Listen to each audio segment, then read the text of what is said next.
Hey guys, happy Thursday. Today I'm going to talk real quick about the difference between psychosis and clairvoyancy because I think throughout my life I have experienced a bit of both. I think they go hand in hand.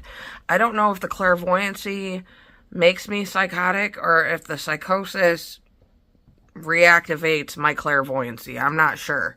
But there are some differences and I wrote them down. So psychosis, for example, it's rare in 4-year-olds because 4 years old is when I first started seeing things. It is possible to have psychosis when you're 4. It's just not very common. You lose touch with reality, such as hearing voices, seeing things that others can't. I hear voices, and they're very demonic sounding. And I also see demons and things like that. Okay, false beliefs and delusions. So here's an example of a time that I held false beliefs that I 100% believed to be true. Okay, during one of my psychotic breaks, it was very directed towards my husband. I mean, he's a good sport. He kind of knew something wasn't right, so I don't think he took anything too personally, especially after we talked about it. But I was sitting there. I never accused him of like cheating or anything like that, but it was more like his intentions towards me I didn't trust. Like, I thought something I had said to him was, you don't care about how I feel, you just want to know my symptoms so you can put me away. I got really paranoid that he was going to put me in the mental hospital. And honestly, in hindsight, this would have been the perfect time to involuntarily commit me, but we waited a couple of days.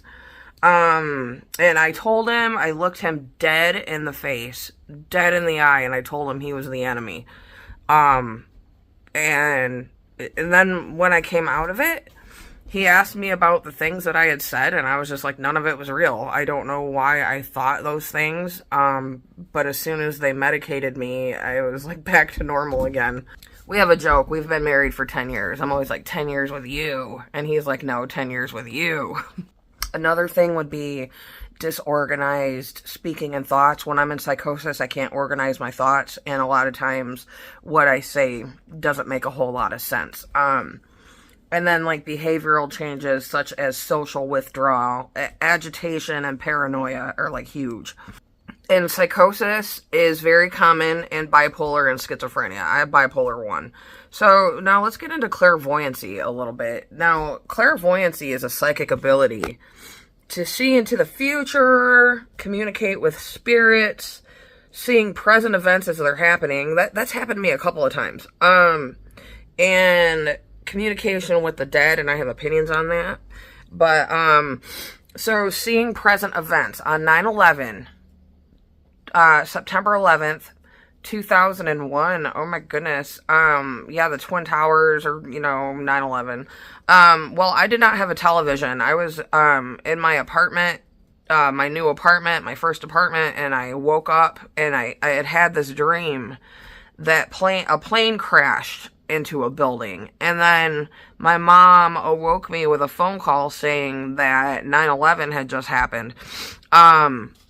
And then there was this other time, my husband had a Jeep Wrangler, and it was a really cool car, but it wasn't family friendly, and it was a rather dangerous vehicle, to be honest with you. And I said to his mom here one morning, I was like, man, I wish that thing would just go up in flames.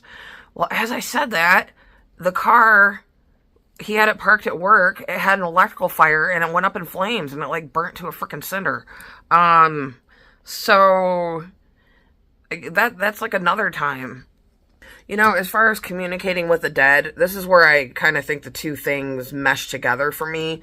Because when I'm in psychosis, I see demons. I see this netherworld place where there's all these blobby little demons standing around everywhere. Some of them grimace. But the Bible says that when you communicate with the dead, you might think you're communicating with loved ones and things like that, but you're communicating with demons. And the book of Enoch says, from the Ethiopian Bible, says that the other realm that we see that is the netherworld, and those are spirits of the Nephilim. So, like, half angel, half human. I mean, that would kind of explain why they're stuck here. That's like their world. And I think when I'm in psychosis, something happens and I can see it. I think the difference too, a really important difference to note here, and this is kind of what I've read too, is that with psychosis, your life becomes debilitating, and you have to be hospitalized most of the time, unless they can give you something to bring you out of it at home. I have personally found that to be very stressful, and I have to go to the hospital when I'm like that. And when you're clairvoyant, you can still live a relatively normal life. I do think that, like, psychics and things like that, if they have an experience or something like that, they might find that debilitating temporarily, I guess. Psychosis is a little bit more involved.